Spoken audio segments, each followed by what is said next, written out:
जागतिक महिला दिनाचे औचित्य साधून साप्ताहिक विदर्भ प्रकाशच्या वतीने गोसी टोंपे महाविद्यालयात एका विशेष सेवाभावी कार्यक्रमाचे आयोजन करण्यात आले। या कार्यक्रमात संपादक संदीप वानखडे यांच्या पुढाकाराने 200 विधवा महिलांना साड्या आणि 200 दिव्यांग मुला-मुलींना नवीन कपड्यांचे वाटप करून माणुसकीचे दर्शन घडवण्यात आले। या कार्यक्रमाच्या अध्यक्षस्थानी गोसी टोंपे महाविद्यालयाचे अध्यक्ष भास्करराव टोंपे होते।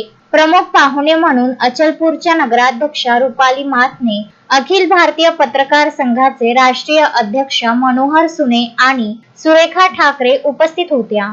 कार्यक्रमाचे सूत्रसंचालन रावडे यांनी केले तर आभार प्रदर्शन डॉक्टर राहुल अहिर यांनी केले। सिटीलँड सोशल वेलफेअर असोसिएशनचे अध्यक्ष मुकेश हरवानी आणि जगदंब पब्लिक स्कूलचे अध्यक्ष विनोद कोरडे यांनी या उपक्रमाला विशेष सहकार्य केले। या प्रसंगी पत्रकार गौतम खंडारे, सुयोग गोरले, करण खंडारे, तिलक सूर्यवंशी, प्रताप गवई, अतुल खंडारे, साक्षी वानखडे, संजय मोहोळ, जयकुमार बोटे, धीरज वंजारी, सचिन वानखडे, संजय देशमुख, कैलास गजबे आणि विविध शाळांच्या शिक्षकांसह मान्यवरांची मोठ्या संख्येने उपस्थिती होती।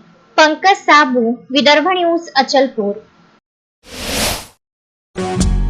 श्रद्धा फैमिली शॉपिंग में जाएंगे हम सभी, साड़ियों की नई डिजाइन देखो यहीं से लाएंगे।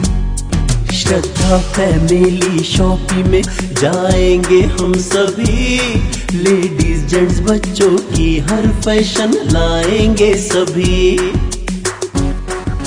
फैशन के सफर में आप भी आगे ही आगे बढ़ते चलिए, क्योंकि बिजीलैंड का सबसे बड़ा आलीशान भव्य showroom Shraddha family shopping and mall, Busyland complex, Nandgaon Peth, Amravati.